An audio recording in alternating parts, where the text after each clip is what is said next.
Hello and welcome back to Forza Horizon 5 with another snow build on the Hot Wheels expansion. And we have the Limo. I know this is probably going to be awful since the snow course, the canyon run, whatever you want to call it, is incredibly narrow and technical, and that's the opposite of what a limo is. But I want to do a limo appreciation post, because the limo is awesome. It's easily the best car in any Forza game, except for maybe the Gurkha in Horizon 3. Now, right off the bat, I know we're going to need some of these suckers, but we'll put that in later.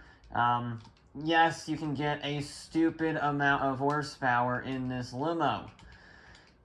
And we're going to need a stupid amount of horsepower, because we're going to weigh 1 billion pounds.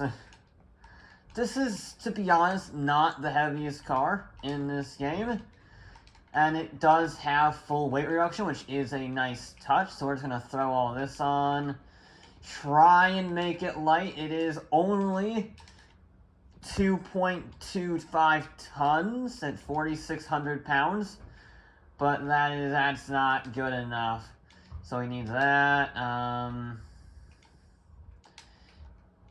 We need this. Actually, we don't need that. We need this. And we need this. And there we go. We're done. I would love to use the Wankel rotary, the quad rotor, because that's an even more amazing build. But we need horsepower. Desperately. And 1,750 horsepower is gonna be a lot. We are also very heavy, and in case you haven't noticed, we're very long. So, I am 99% sure this is gonna be last, but I don't really care. Okay, technically the target time is an AMC Javelin at 2:20.4, but by the nature of it being a limo, I think our target is the Ferrari SF90 at 2:25.1, which would basically put it in not last place. I don't know if that's achievable. This is the most powerful vehicle by far, so it actually has a similar power to weight ratio as all those other vehicles, about 3-to-1. But, yeah. It's still a limo, so I'm not really expecting it to do all that well. Turning is good. Surprisingly good. We're at 107 miles an hour. Not as fast as the Javelin, but we're not really expecting that. It is a bit heavy. There's a lot of bulk to move about. Why is this turning in nicely? That's like a normal racing line.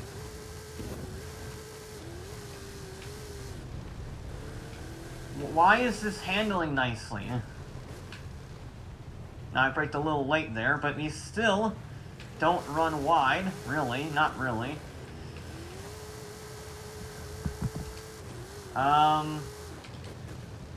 It turns in, and it doesn't get, understeer. This doesn't feel like it's a 22-foot long limo. Actually, it's probably more than 22 feet long, let's be real, it's a limo. I'm a little wide. That's where we do more time to positioning than anything else.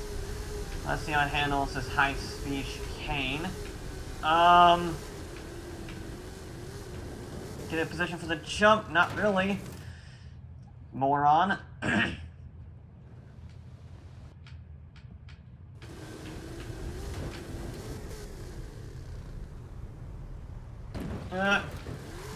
Oh, it doesn't like the jump. I'm not doing a very good job at this. Why am I not doing a very good job at this jump these days? I did so well in the first few stages, and now I'm just being an idiot. There we go. A little slow, but, whatever. It's the penalty for running wide. I don't know. I make up the rules as I go. Why is this handling so well, though? I mean, I think the Ferrari was actually worse driving than this, to be honest. I think the Ferrari was actually worse to drive than this thing. And it's got good power up the hill, 118 miles an hour heading into the braking zone. I actually outbraked myself a little bit because I was carrying 118 miles an hour. Because it's still, 4,000 pounds, nearly 5,000 pounds is what it's closer to actually. But this will be the final test. How does it handle? Well, if I get my handbrake right, it should be fine. Yeah, why is this not terrible?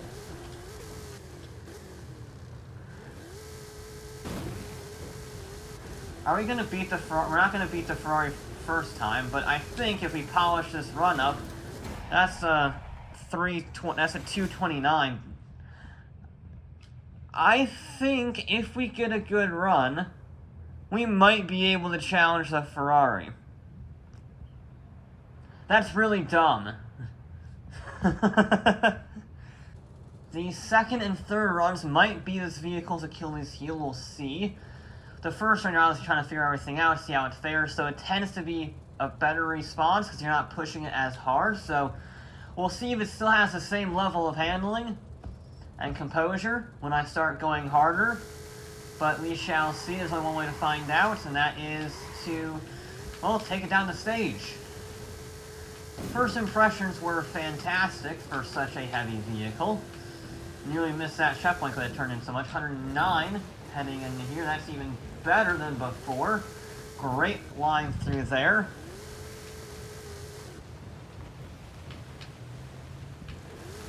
Down the hairpin is nice.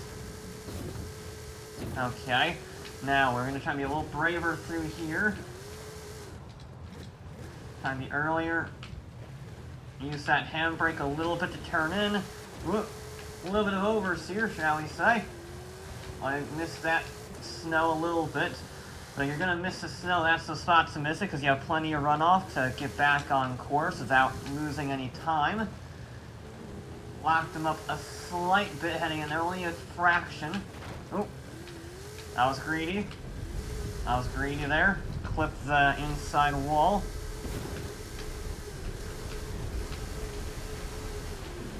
Nice and easy through there. Nice. Now, smooth is fast through here. There we go. Now set it up nicely. Thank you.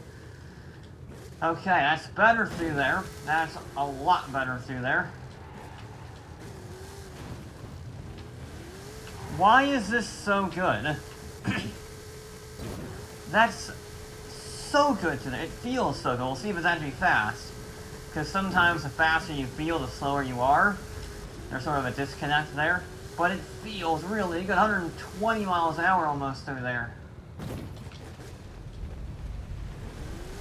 I get it stopped pretty nicely. Again, I could get a little earlier on the brakes. I tried to brake right as we hit the crest. I don't think I quite managed that, but that's still solid. Now I'm going to try and use the handbrake there because you don't quite have to turn in for that hairpin. The hairpin is just simply too much for this car, but the handbrake can just about make it work. We're a little bit off keel. Don't fall off the edge. We're fine. Oh, come on. Please beat the Ferrari. Please beat the Ferrari. No! We're close. But I'm not sure we're close enough. That's 1.4 seconds off. It's good. It's good handling. It's the fact this was in 1.5 seconds of a Ferrari being, a limo is kind of amazing. But that's not good enough. That's not quite good enough. Okay. Final run. No holding back. Just screw it, We got our clean run in on lap 2. Lap 2, stage 2, whatever you want to call it. And now it's just time to throw caution to the wind and go like mad. Brake as late as you dare. Carry as much speed as possible. Just try to get every ounce of performance out of this limo.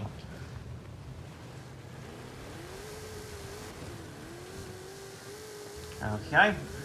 I can't get over how good the turn-in is on this vehicle. I was expecting it to get a lot of understeer because, it weighs 4,600 pounds and is as long as a bus. But it really doesn't. it really doesn't get any oversteer. I mean, on the ice, obviously it does, but it's on the ice. Everything gets oversteer to an extent, and it does struggle on the really tight hairpins, like on the ice, like at the final corner. But on the whole, it has far exceeded my expectations. I mean, the fact it can do this at all, I mean, can make it around the course, is already kind of a miracle.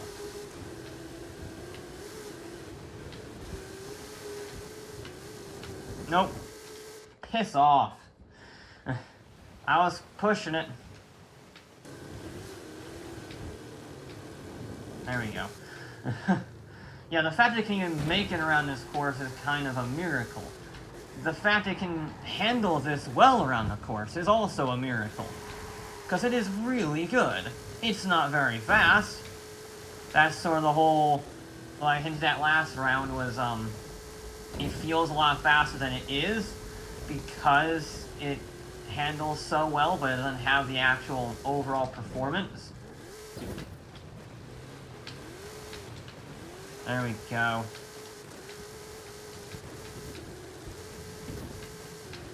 Whoa.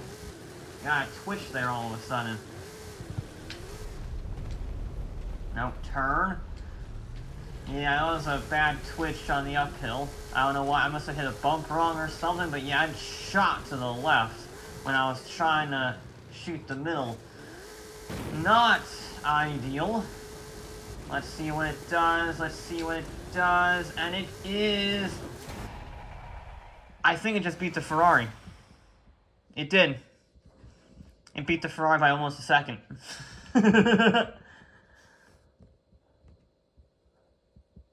It worked. It worked.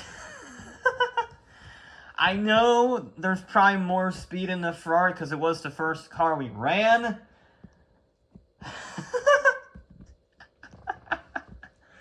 But the limo, the goddamn 30-foot-long limo just beat the Ferrari SF90 by 9/10 of a second. That is amazing. Oh, I'm crying. That is astonishing. It doesn't have the sheer acceleration of the Javelin. I don't even have to say the corner speed per se. The Javelin was a perfect mixture of insane horsepower and massive tire sizes. The Cayman was more handling focused with, the wide body kit giving it insane grip. The 911 is, well, a 911, Forza edition. This is all handling and brutal acceleration. It has great turning and consistent acceleration with the rest of the field. It just lacks that hairpin ability. It struggles on the hairpins because of the length. You have to go a little wider. And it struggles in some of the high-speed sections. It's not as grippy as, say, the Javelin or the Cayman. Which makes sense. It's the heaviest vehicle by far. It's half a ton heavier than the Ferrari. So, the fact it beat the Ferrari is amazing, and it's just shows that the limo is the best vehicle in the history of Forza. But that'll be it for this episode of Forza Horizon 5. I'll be back with more